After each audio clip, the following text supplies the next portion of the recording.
বাংলাদেশে প্রথমবারের মতো আনুষ্ঠানিকভাবে চালু হতে যাচ্ছে গুগলের digital payment platform Google pay. মঙ্গলবার রাজধানীর একটি হোটেলে বাংলাদেশ ব্যাংকের গভর্নর ডক্টর আহসান এইচ মঞ্জুর এই সেবার আনুষ্ঠানিক উদ্বোধন করেন।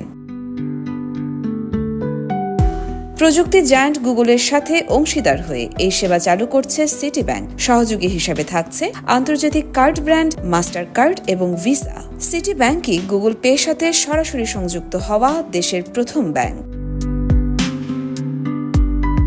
গুগল পে চালুর ফলে দেশের গ্রাহকরা স্মার্টফোনে গুগল প্লে অ্যাপ ব্যবহার করে আরও সহজ, দ্রুত এবং নিরাপদভাবে লেনদেন করতে পারবেন। স্মার্টফোনের মাধ্যমে যে কোনো পয়েন্ট অফ সেল অর্থাৎ পিওএস টার্মিনালে দেশে বা বিদেশে ফোন ট্যাপ করেই অর্থ পরিশোধ সম্ভব হবে। এতে আর আলাদাভাবে প্লাস্টিক কার্ড ক্যারি করার কোনো প্রয়োজন নেই। লেনদেনের জন্য গুগল কোনো ফিও নিচ্ছে না।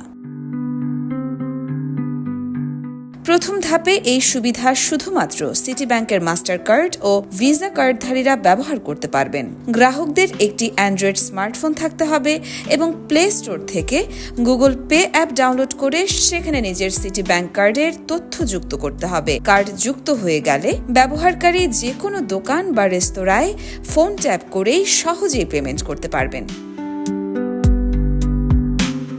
এখন আপনাদের সুবিধার জন্য জানিয়ে দিচ্ছি গুগল পে কিভাবে ব্যবহার করবেন। প্রথমেই আপনার ফোনের প্লে স্টোর থেকে গুগল ওয়ালেট অ্যাপ ডাউনলোড করবেন।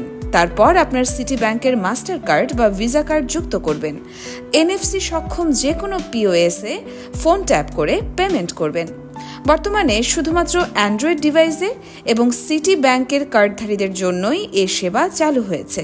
আগামীতে হয়তো আরও ব্যাংকগুলোও এই সেবার সাথে যুক্ত হয়ে যাবে। ইয়োরমা শায়ের জাহান, দেশকাল নিউজ।